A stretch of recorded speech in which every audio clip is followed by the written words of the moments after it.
chúng con kính chào thầy. Chào mấy con. Nãy giờ thầy mà tiếp khách chút xíu. Bây giờ đến phần của mấy con. Trước khi mà vào cái vấn đề tu tập, thầy xin báo cáo cho mấy con biết trong cái dịp mà thầy đi dự đại hội Phật giáo kỳ này là dự đại hội Phật giáo thế giới. Toàn bộ là tất cả 74 nước ở trên thế giới này về họp tại Việt Nam. Nó cũng có một cái tầm quan trọng là vì Phật giáo cả thế giới mà. Và mỗi một đại diện cho Phật giáo một nước, họ đến đất nước chúng ta còn là những bậc tôn túc, những bậc hòa thượng.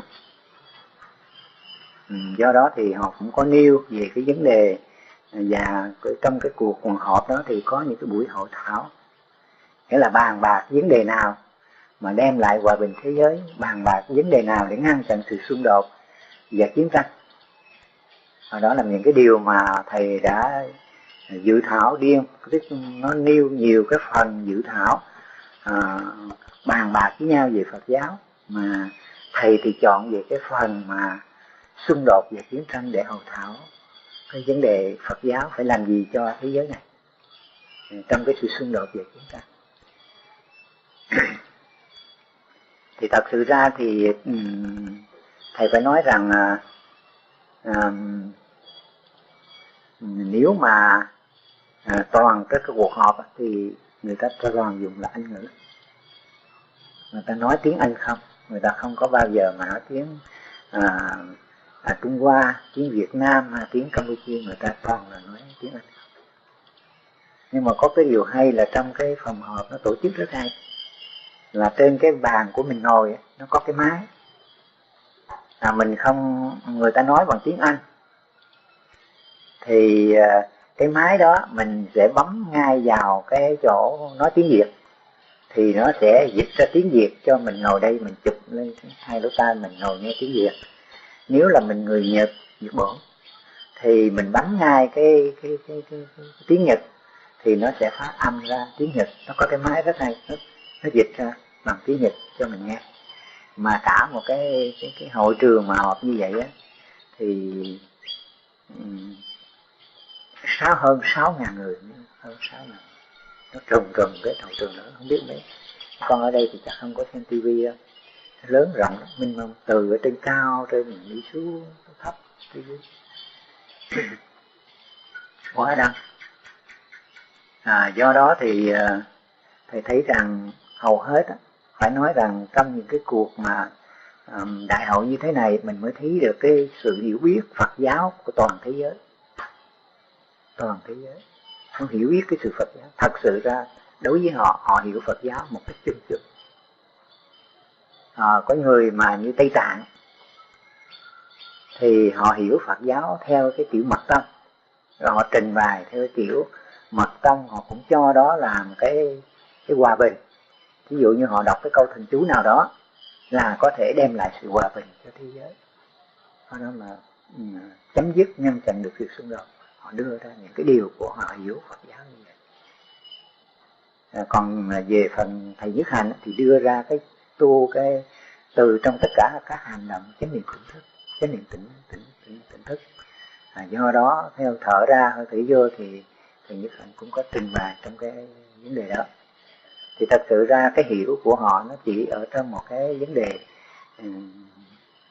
theo cái hiểu của mình qua Phật giáo mà thôi. Mỗi một cái đoàn Phật giáo đều là có những cái hiểu của họ. Cho nên thầy đem cái ví dụ như mật tông thì nó vẫn tin tưởng rằng cái điều đó, cái điều mà nó đọc thần chú là sẽ đem lại hòa bình và sự ngăn chặn sự xung đột. Và nếu mà một Phật giáo Tịnh độ thì họ nghĩ rằng cái sự cầu khẩn thì nó sẽ đem lại một cái sự hòa bình. Cho nên tất cả các nước đều có họp với nhau đứng lên cầu khẩn hòa bình trong cái cuộc họp đó. Thì mỗi một nước vậy đó, một nước vậy xin đứng lên để mà cầu khẩn trong một cái bài kinh của họ. Thì hầu hết là về nghi thức mà tụng cầu cho thế giới hòa bình đó, thì các nước Nam Tông có một cái bài kinh duy nhất. Nên các nước Nam Tông có bài kinh duy nhất tụng như vậy thôi. Còn riêng Bắc Tông á, thì Trung Hoa đọc khác, cái bài kinh của nó đọc khác, mà Việt Nam đọc khác, không giống nhau. Triều Tiên đọc khác, Nhật Bản đọc khác, Rồi cái sắc áo á, mỗi nước một cái khác, nó lạ lùng ghê gớm lắm. Thầy nói thật sự ra Phật giáo mình nhiều, nhưng mà về phía Nam Tông á, thì họ có một sắc áo nhưng mà cái màu sẽ có khác, màu gạch tôm, màu sậm, màu của mấy con mặc ở đây. Nhưng mà cái cách thức mặc thì vấn đắp như vậy đều là giống nhau, không khác. Nhưng mà về những Phật giáo mà các nước mà Bắc Đông á thì hầu hết là ăn mặc khác nhau hết, ăn mặc khác nhau. Có người thì kéo cái sợi dây đỏ dắt qua dấn lại, nó lạ lùng. Có mấy ông sư ở Tây Tạng thì nó lạ lùng, giống như là mấy ông lão mà tu tiên gì ở đâu trên núi. Cách ăn mặc của họ nào là dây nhợ chằng qua chéo lại, nó đủ lại, nó làm như cái y mà bằng chỉ vậy, nó lạ lùng lắm. Thì thầy xin nhắc đó làm cái về hình thức của Phật giáo, về cách thức mà tụng niệm của Phật giáo. Còn cái về vấn đề mà tu tập để đi đến chỗ mà giải thoát sinh tử luân hồi thì không có Phật giáo nào nói ra, không có nói ra. Chỉ có cái chung chung vậy thôi. Cho nên vì vậy mà trong cái cuộc hội thảo về xung đột và chiến tranh thì thầy có nêu lên cái câu hỏi. Thầy nói tôi là người Việt Nam, tôi là một vị hòa thượng đại diện cho Phật giáo tỉnh hội tỉnh Tây Ninh. Đến đây có nêu ra cái ý kiến, một câu hỏi để cho để cho các vị Phật giáo lãnh đạo ở trên thế giới đó, các vị hòa thượng tôn túc mà thấy được cái điều gì thực tế cụ thể nhất xin cho chúng tôi biết. Thì thầy nêu cái câu hỏi như thế này: những pháp gì cụ thể thực tế của Đức Phật để ngăn chặn sự xung đột và chiến tranh? Thầy chỉ hỏi câu hỏi vậy thôi. Thì cái ông đại diện cho Phật giáo Liên Hiệp Quốc đó, ông trả lời chúng tôi không thể trả lời câu hỏi này được, bởi vì hầu hết là Phật giáo ở đây thì chúng tôi chỉ nói chung chung chứ không thể nào biết cái pháp nào mà thực tế cụ thể để đem lại để ngăn chặn cái sự xung đột về chiến tranh. Đây là chúng tôi chỉ đưa nêu cái pháp đó từ cái người đó tu tập, từ cái người đó đọc thần chú, từ cái người đó niệm Phật, từ cái người đó tu tập tỉnh giác, thì cái người đó sẽ được giải thoát, chứ không thể nào mà ngăn chặn và chiến tranh cả cái thế giới được, bởi vì có nhiều người ta không có học. Đó là một cái người đại diện cho Phật giáo toàn thế giới trả lời. Thì thầy không nói gì hết, bởi vì bây giờ thầy biết rằng họ không hiểu rồi. Phật giáo có một cái nền đạo đức nhân bản là năm giới, không phải, mà có cái nền đạo đức nhân quả thập thiện, mà họ không xoáy vào cái cụ thể đó của đạo Phật. Và những cái đem lại cái sự ngăn chặn cái sự xung đột và hòa bình cho thế giới thì không phải là cái nền đạo đức này sao, mà cái nền đạo đức này nó thực tế. Khi soạn thảo thành một cái chương trình giáo dục thì bây giờ trong đất nước nào có con cái hiện thời thì ai cũng phải cho con đi học. Thì cái chương trình giáo dục của nhà nước nào cũng có cái bộ giáo dục, có phải không? Thì cái chương trình mà học đạo đức đó được đưa vào giáo dục của Phật giáo, bởi vì Phật giáo thế giới rồi, không phải một cái nước mà quốc giáo, thì những học sinh vẫn học được đạo đức này chứ đâu phải không? Không quốc giáo nhưng vẫn được học cái đạo đức này. Thì trẻ con mà học cho tới từ cái lớp mà tiểu học cho đến trung học, đại học, thì sau khi ra thì nó không phải trở thành người đạo đức sao? Đã nó thấm nhuần được cái nền đạo đức nhân bản nhân quả đó rồi sao? Thì cái thế hệ chúng ta không nói đâu, nhưng mà thế hệ con cháu của chúng ta sẽ là những đạo đức. Thì lúc bây giờ thế giới này không có còn chiến tranh, có sự xung đột nữa. Nhưng bây giờ thật sự ra nếu mà thầy đã viết xong cái bộ sách mà đạo đức nhân bản nhân quả rồi, thì trong cái cuộc lễ này thì xin gửi tặng cho Phật giáo thế giới. Trong cái dịp mà mình hội thảo thì bắt đầu đó, xin gửi tặng cái bộ sách này để cho cả Phật giáo thế giới nghiên cứu. Đây có phải là một cái pháp thực tế cụ thể của Đức Phật để ngăn chặn sự xung đột và chiến tranh không? đưa cái bộ sách mình ra. Còn đằng này thì chưa có, làm sao ra. Các con thấy chưa có, thì nó không thực tế cụ thể, người ta chưa biết mà giờ có cái bộ sách là người ta đọc, người ta biết gì. Mà bộ sách đó phải được dịch bằng tiếng Anh, bởi vì quốc tế nó sử dụng tiếng Anh rồi, chứ nó lấy tiếng Anh coi như là tiếng của toàn thế giới rồi. Cho nên trong cái cuộc họp lớn như vậy, nước nào cũng phải sử dụng tiếng Anh. Các vị hòa thượng nói tiếng Anh danh dách, phải không? Mà thầy thì tiếng Anh còn biết lộn bỏ một hai chữ thì cái chuyện đó chắc là phải chi mà có người nào mà tiếng Anh trời giỏi đó, thì chắc chắn là mình đến mình soạn thảo một cái bài tham luận thuyết trình về vấn đề ngăn chặn sự xung đột và chiến tranh, thì sẽ viết cái bài đó ra. Trong khi đó cái người đó sẽ đứng lên đọc cái bài tham luận đó thì quá hay. Nhưng mà mình không có chuẩn bị, người sẵn như vậy làm sao, ví dụ đó. Cho nên và đồng thời thì mình cũng không có chuẩn bị để soạn thảo cái bản tham luận. Nhưng mà đến khi đưa vô cái chương trình thì người ta cho mình, thì mình đọc thấy ở đây là cái vấn đề ngăn chặn sự xung đột và chiến tranh, thì mình biết rồi.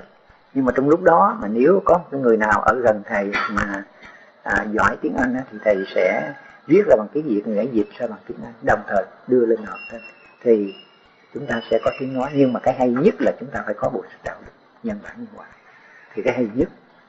Nhưng mà rồi thầy nghĩ rằng nó cũng không phải, bởi vì cái duyên nó cũng chưa đủ là mình chưa làm xong, chưa có bộ sách. Chứ nếu có bộ sách đó xong rồi, có xin phép đàng hoàng rồi, thì trong cái cuộc mà dự đại lễ của Phật giáo thế giới như thế này thì cái bộ sách của mình là để giúp cho cả thế giới nó nhanh chóng hơn. Nhưng mà trong khi đó theo thầy Thiết nghĩ, mình có dự đại hội như thế này mình mới biết. Và khi thầy đã viết xong bộ sách và dịch ra tiếng Anh rồi, thầy sẽ gửi cái người chủ tịch Phật giáo thế giới của Liên Hiệp Quốc, các con hiểu, gửi cái bộ sách này ngay đó. Mình bởi vì mình có chỗ mình biết rồi, còn hồi đó thì mình không biết. Bây giờ mình dự đại hội thì mình biết rồi, mình sẽ gửi cái bộ sách này ngay. Khi mình xin phép nhà nước cho phép xong cái bộ sách đạo đức nhân bản nhân quả này xong, mình gửi ngay. Và đồng thời mình đưa ra một bức thơ mình xin yêu cầu là cái vị mà chủ tịch hội Phật giáo Liên Hiệp Quốc nghiên cứu cái này mà phổ biến cái bộ sách này cho tất cả Phật giáo thế giới, thì cái người này họ có khả năng là họ phổ biến từ nước này đến nước kia dễ dàng hơn mình. Chứ còn mình thì không có thể phổ biến các nước này các nước khác được, mà chính cái người mà làm cái việc này trong việc Phật giáo mà Liên Hiệp Quốc thì họ có cái quyền hạn của họ. Họ có thể gửi Campuchia hoặc là Trung Hoa, Thái Lan hoặc là Đức hoặc là Pháp, đều là gửi cái bộ sách mình đến đó bằng tiếng Anh đối với cái nước đó thì dễ dàng hết. Nhưng mà cái nhiệm vụ của mình để còn phải viết nữa con, thì Phật giáo chúng ta cũng có cái hướng để đem lại sự hòa bình cho thế giới, ngăn chặn được sự xung đột của từng đối tượng mọi người ở trong xã hội. Đó là cái ước vọng của thầy từ lâu, mong muốn là đem cái nền đạo đức sự thật ra. Cái nền đạo đức nhân bản nhân quả của đạo Phật là những cái điều thực tế và cụ thể của pháp Phật đem lại sự lợi ích cho loài người. Nó không có đi sâu, mà nó dựng lại cái nền đạo đức, nó biến cảnh thế gian là cực lạc thiên đàng. Có vậy thôi, đủ hơn. Còn người nào mà muốn đi sâu hơn nữa thì nó phải bước thêm một bước nữa, tức là thiền định, giới luật giới. Thì cái sự nó đem lại sự an ổn, trật tự an ninh cho cả cái gia đình và xã hội.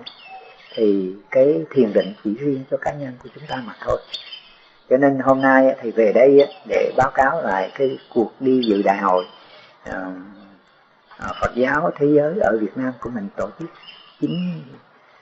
Chính phủ nhà nước mình đăng cai, tức là đăng ký cái Phật giáo dự hội đất nước chúng ta.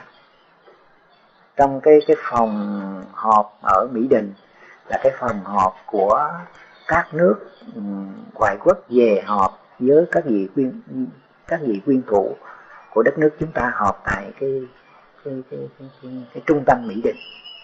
Thì ở đây lấy cái trung tâm Mỹ Đình đó làm cái cuộc họp Phật giáo Liên Hiệp Quốc thế giới kỳ này. Cho nên thầy đến đó thật sự ra thì khó có ai mà vào cái khu vực đó.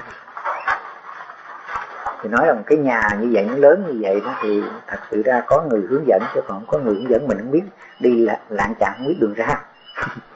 Rộng rãi, nó mênh mông lắm.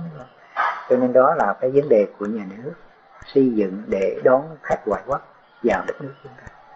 Thì hôm nay đó là cái điều mà thầy thấy nó cũng là cái duyên. Chứ sự thật ra thì thầy cũng không thể đi họp, thầy cũng từ chối. Nhưng mà ban tôn giáo với mặt trận ở tỉnh đề nghị cho thầy đi dự đại hội này để đem lại cho cái sự hiểu biết cho tỉnh của mình đối với Phật giáo trong nước, cũng như về vấn đề của thế giới. Tức là sẽ có một cuộc họp ngày mai, thầy sẽ trình bày cái sự qua cái chuyện đại hội, rồi cái đúng cái sai như thế nào để cho ban tôn giáo của tỉnh và mặt trận để nắm biết những cái điều đó. Mặc dù đã có cho một cái người đại diện của ban tôn giáo đi dự đại hội chứ không phải ban tôn giáo tỉnh.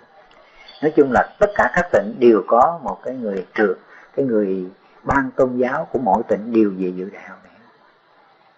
Nhưng mà cái vấn đề mà họp để mà bàn bạc với nhau ở trong tỉnh để thấy cái sự mà nhận xét của cái người đại diện ban tôn giáo của tỉnh nhận xét qua đại hội, và quý thầy nhận xét đại hội như thế nào, cái ý của các cái đại diện của Phật giáo thế giới ra sao, để chúng ta đúc kết lại thành một cái phương châm Phật giáo của tỉnh nhà để chúng ta xây dựng cái Phật giáo của mình.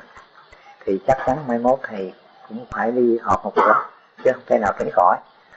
Ý của thầy thì không muốn, nhưng mà vì nhà nước người ta muốn thì đi, cho nên buộc lòng thầy chánh trị sự ổng phải cho thầy đi. Vì vậy mà trên chuyến đi rất là vất vả. Vì chính thức đầu tiên là giấy tờ, người ta mua vé máy bay này kia cho các gì đó sẵn sàng hết rồi, còn thầy thì không có giấy tờ. Đến giờ phút cuối cùng nhà nước chỉ định thầy phải đi, buộc lòng thầy chính trị sự phải cho thầy đi, mà coi như bắt buộc thầy đi. Thầy nói thầy lớn tuổi già rồi, thầy đi dự họp mệt nhọc lắm. Nhưng không được, là tại vì nhà nước buộc thầy phải đi để dự cái cuộc đại hội này, cho nên thầy đến thầy tham dự. Thì trong khi đó thì thầy không có giấy máy bay, phải mua giấy riêng mà đi. Cho nên cái tiền mà đó thì nhà nước bỏ ra cái số tiền cho thầy mua vé. Rồi thầy coi như là tất cả quý thầy đều đi ra trước hết, còn thầy đi sau có một mình trong cái đoàn 4 người, mà thầy là người đi xa chót, đi chuyến cuối cùng.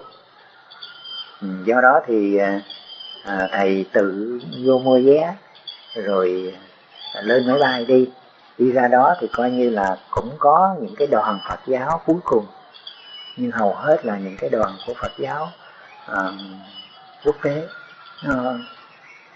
Cho nên trên cái chiếc máy bay của thầy toàn là quý sư quý thầy, đều là Lào, Miến Điện, Thái Lan. Cho nên thầy lại nhập cái đoàn của Phật giáo nước ngoài mà thầy đi, chứ còn Việt Nam mình bị mất hết rồi. Cho nên khi mà xuống thầy vào cái khách sạn quốc tế, cái chỗ mà tiếp tân của cái nơi mà để cho các cái nước ngoại quốc Phật giáo nghỉ ngơi tại cái khách sạn đó, thầy đi lại vào đó lộn. Bởi vì họ là người ngoại quốc, họ phải ở khách sạn đó, còn thầy Việt Nam thì thầy phải ở cái khách sạn khác, không phải ở đó. Cho nên đến đó thì cái ban tiếp tân đó nó đến hỏi thầy sao thầy là nói tiếng Việt. Lẽ ra thì thực ra thì thầy nói tiếng Anh, chứ mà này thầy hỏi mấy cái cháu sinh viên nó tình nguyện nó vào đó để nó tiếp tân đó. Thầy hỏi cái phòng cái thầy hỏi thăm đó cái nhóm Phật giáo đại diện Phật giáo tỉnh Tây Ninh ở đâu, đến đây ở chỗ nào.